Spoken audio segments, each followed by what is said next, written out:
Dans ce cours 5, nous allons voir ce qu'est le répertoire lymphocytaire, comment créer un anticorps monoclonal et d'autres techniques innovantes qu'on appelle l'immunotechnologie. Alors on ne va pas aller loin dans le détail de la structure des récepteurs lymphocytaires.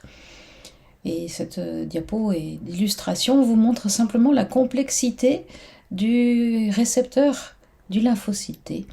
Parce que vous avez le TCR en lui-même, qui est déjà un complexe qui comporte de nombreuses chaînes protéiques associées, et vous avez d'autres éléments qui s'y rajoutent, comme le CD4 ou le CD8, qui va permettre d'identifier dans quel contexte est reconnu l'épitope T, et ensuite des ligands qui vont s'ajouter. Par exemple ici vous avez la paire CD28B7 qui va identifier quelle est la cellule avec laquelle le lymphocyte interagit. Donc vous voyez que la reconnaissance de l'antigène est un mécanisme moléculaire très complexe avec des signaux qui sont complémentaires, qui vont identifier comment le lymphocyte va réagir à l'épitope. Chaque lymphocyte réagit, chaque clone réagit à un antigène. Mais en même temps, dans le corps, on a des milliers de lymphocytes différents. Donc le répertoire lymphocytaire, c'est l'ensemble des lymphocytes qui sont présents chez un individu à un instant T, soit quand ils circulent, soit quand ils sont stockés dans les tissus. Et ça va déterminer la capacité de réponse de l'individu à l'antigène. Donc ce répertoire, il est basé sur la génétique, donc on va avoir des différences d'une espèce à l'autre dans la taille de ce répertoire en fonction de la diversité des récepteurs qu'il sera en produit. Ce répertoire est très dynamique. D'abord, il est renouvelé en permanence à partir des nouveaux lymphocytes qui sont créés dans les organes lymphoïdes primaires et au fur et à mesure que les cellules vieillissent. Ensuite, les clones qui ont réagi à l'antigène vont augmenter en proportion puisqu'ils vont proliférer en réponse à l'antigène, alors que d'autres clones qui n'ont pas reconnu d'antigène vont s'étioler rapidement. Et enfin, les lymphocytes n'auront pas toujours le même état de différenciation selon qu'ils sont naïfs, mémoire, effecteurs. Chez un individu qui a répondu à un antigène, il restera toujours une petite proportion de lymphocytes mémoire. L'immunogénétique est l'analyse des mécanismes qui aboutissent à cette diversité de récepteurs. Alors, chaque clone lymphocytaire va subir une transformation génétique au cours de sa création qui va lui attribuer un patrimoine génétique qui sera différent des autres clones. Ceci en utilisant ce qu'on appelle des librairies de gènes, donc des allèles les uns à la suite des autres, qui représentent autant de variants et dans plusieurs librairies. Donc on appelle ça la recombinaison VDJ, puisque vous allez avoir une librairie V, une librairie D, une librairie J, et un allèle sera pris au hasard dans chacune de ces librairies, associés ensemble, pour faire le récepteur final. Donc si on prend l'idiotype, la spécificité du paratope, elle est définie par la combinaison unique à chaque clone de VDJ, et en revanche l'isotype, donc la classe produite et du coup les fonctions qui en résultent, est définie par le gène C qui va coder pour les parties constantes de l'immunoglobuline. Voici un schéma qui vous représente tout ça. Bon, c'était quand même très compliqué à comprendre. Les chercheurs ont obtenu le prix Nobel pour comprendre ce phénomène. Et voilà, vous avez l'exemple d'une chaîne lourde d'IgG avec un gène pris au hasard dans la librairie V bleu, un gène pris au hasard dans la librairie D, un gène pris au hasard dans la librairie J. Donc ça fait la combinaison VDJ qui va coder pour le paratope, et ensuite le gène C qui va coder pour la classe, une chaîne lourde d'IgG. Alors attention, lorsque le précurseur lymphocytaire se produit, la recombinaison VDJ va être quasiment définitive, sachant qu'il y a des mutations qui ont lieu ensuite au fur et à mesure de l'évolution du lymphocyte. Mais il va garder l'ensemble des gènes C, ce qui va lui permettre de choisir, si on peut dire, quel gène quelle classe d'immunoglobuline il va produire. Alors on peut calculer un répertoire théorique en fonction du nombre d'allèles qui est disponible dans la librairie pour chacun des gènes concernés. Vous avez l'exemple de l'homme. Alors, comment ce répertoire évolue? En grande partie à cause des immunisations. L'immunisation,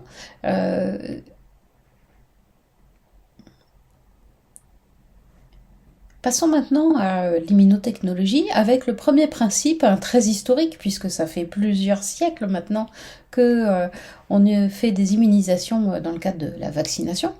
Donc l'immunisation, c'est d'exposer de façon contrôlée un individu à un antigène donné, en injectant des doses connues de l'antigène à des dates connues, de façon à obtenir une réponse immune spécifique, intense et efficace. Alors, distinguons quand même deux procédés. La vaccination, c'est une technique destinée à obtenir une réponse immune efficace, protectrice, avec la plus grande innocuité possible. Et on ne veut pas d'effet indésirable à la vaccination.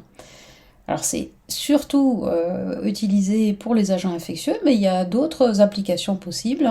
C'est par exemple l'immunocastration. L'hyperimmunisation, ça c'est un peu différent. C'est une technique d'immunisation qui va être destinée à être la plus efficace possible, mais pas forcément protectrice, parce que ça peut être contre un antigène dans un but de recherche, juste pour l'analyser. Donc on va immuniser là des animaux qui sont producteurs d'antisérum et dont on connaît très bien la physiologie de la réponse anticorps. Alors historiquement ça a été les chevaux, les lapins, mais petit à petit on étend parce que chaque espèce a des caractéristiques intéressantes. Donc la poule par exemple a été très innovante, déjà parce que maintenant on sait purifier des immunoglobulines à partir de poules pondeuses qui ont été immunisées, donc c'est quand même économiquement et éthiquement très appréciable de ne pas avoir à faire des prises de sang aux animaux et de les laisser simplement pondre les œufs qui contiennent plein d'anticorps. Mais c'est vraiment devenu une activité industrielle, parce que ça répond à des besoins médicaux très importants, par exemple de produire des sérums pour lutter contre les cancers, pour préparer des greffes, etc.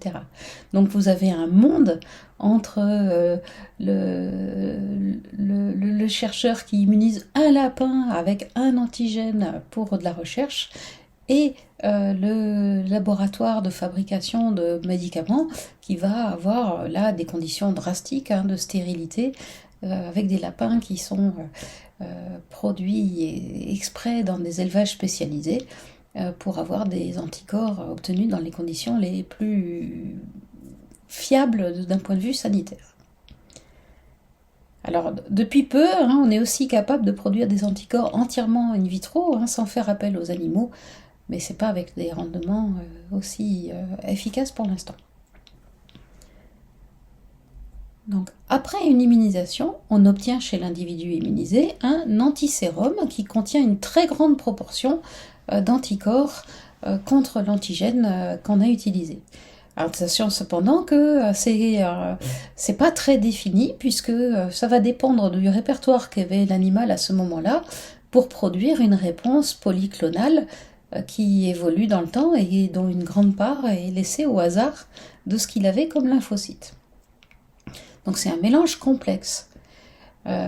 Et en plus, cet antisérum, il n'y a pas que des anticorps dedans, il y a tout le ballast du sérum. Donc ça demande beaucoup de travail pour obtenir des anticorps purifiés de bonne qualité à partir d'un antisérum.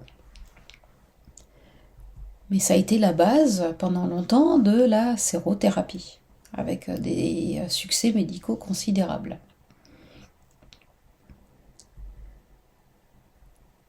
Donc face aux inconvénients de travailler avec des antisérums, eh bien il y a eu tout d'un coup une découverte absolument qui a vraiment révolutionné l'immunotechnologie, qui a valu là encore un prix Nobel à leurs auteurs, c'est le principe de l'anticorps monoclonal. C'est-à-dire, à partir de la lymphocyte B qui produisent l'anticorps d'intérêt, eh bien, si on les cultive in vitro comme ça, on a beaucoup de mal. Ils ne veulent pas pousser, ils ne produisent pas l'anticorps, ils ont une durée de vie très limitée. En revanche, si on arrive à transformer cette cellule, à la rendre tumorale, alors là, on a gagné tous les avantages de la lignée tumorale. Donc pour faire ça, eh bien, ça a été d'abord découvert chez la souris parce qu'on disposait d'une lignée tumorale qu'on appelle un myélome, qu'on a réussi à faire fusionner avec des lymphocytes. Donc on obtient à partir de ça un hybridome B, qui contient à la fois les gènes producteurs de l'anticorps qui intéresse et les propriétés d'une cellule tumorale qu'on peut cultiver in vitro.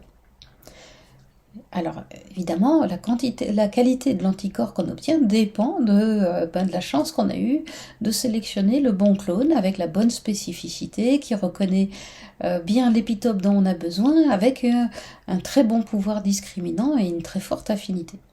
Idéalement aussi, s'il a la classe qui nous intéresse pour assurer certaines fonctions biologiques, c'est encore mieux.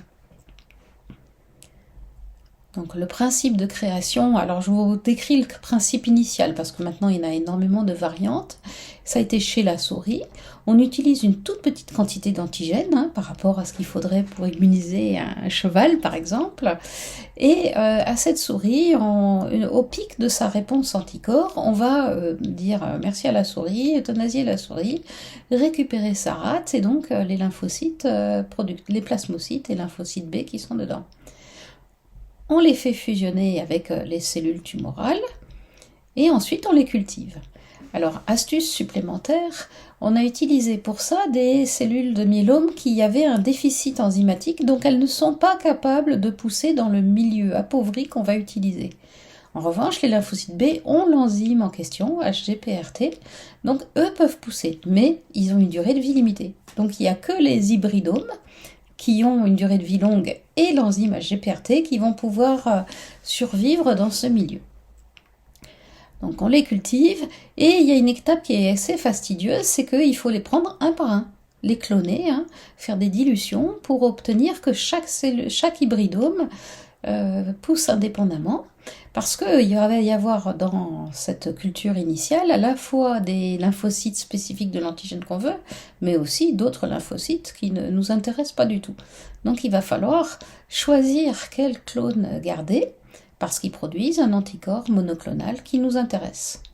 Et ensuite, eh bien, on peut, une fois qu'on a cet hybridome, c'est parfait, on peut le garder en culture et lui faire produire dans le surnageant de culture l'anticorps dont on a besoin.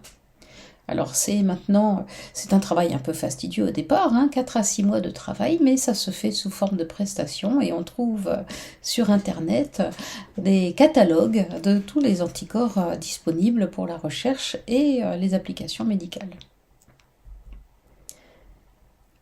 Une fois qu'on a cet hybridome, on peut aller beaucoup plus loin par des processus de biologie moléculaire et modifier les gènes, et c'est comme ça qu'on produit des anticorps monoclonaux humanisés, où on a enlevé les gènes de la souris qui font le domaine constant pour mettre des gènes de domaine constant humain, ou des anticorps monoclonaux de chiens, ou de chats, ou de chevaux, toujours avec cette transformation ensuite. Donc, sur cette diapositive et la suivante, vous avez des tableaux comparatifs des avantages et des inconvénients de ces deux systèmes de réponse polyclonale, antisérum ou monoclonale. Donc, à chaque utilisation, il faudra identifier quel est le bon choix. Alors, petite astuce, un des défauts des anticorps monoclonaux, c'est qu'ils ne sont pas capables de faire certaines fonctions biologiques, par exemple d'agglutiner ou de précipiter, puisqu'il n'y a qu'un seul épitope qui est reconnu. Donc on peut maintenant faire des combinaisons en mettant plusieurs monoclonaux définis ce qui permettra d'avoir ce qu'on appelle des anticorps pluriclonaux, qui ont les avantages de la réponse polyclonale sans ses inconvénients. Alors, juste pour vous ouvrir l'esprit à l'immunotechnologie moderne, et bien voilà un panorama de tout ce qu'on est capable de faire maintenant, à partir de ces manipulations des cellules de l'immunité et de leurs produits que sont les anticorps. Donc, une des premières choses, c'est d'utiliser ces anticorps et de leur rajouter des éléments qui vont être intéressants, par exemple pour pouvoir les détecter, accrocher une molécule fluorescente et pouvoir suivre la fluorescence, ou pour les rendre toxiques. Par exemple, les immunotoxines sont des anticorps auxquels on a associé une toxine colérique. Donc, en reconnaissant l'antigène à la surface de la cellule tumorale, ils vont apporter la toxine colérique directement à son contact. Donc, pouvoir être injectés in vivo pour aller tuer des tumeurs. Ensuite, on a ce dont je viens de vous parler, la biologie moléculaire transformée pour avoir soit des anticorps qui ont une spécificité définie, mais avec une origine, avec des gènes de chien pour qu'ils soient tolérés, utilisés in vivo comme médicament chez le chien ou équivalent chez le chat. On peut aussi fabriquer des mini-anticorps, des versions qui ne sont que les paratopes. Alors, bien évidemment, leur pharmacodynamique sera très différente de l'anticorps naturel et avec les avantages ou les inconvénients qui seront intéressants à garder. Ensuite, on a commencé à faire la même chose avec les récepteurs T, mais je ne vais pas détailler dans ce cours. Et puis maintenant, on a aussi des animaux et des plantes génétiquement modifiées, des souris qui produisent déjà naturellement des anticorps humanisés parce que leurs gènes de souris ont été remplacés, non pas in vitro dans les cultures, mais carrément chez la souris, par des gènes humains. Voilà, fin de ce cours.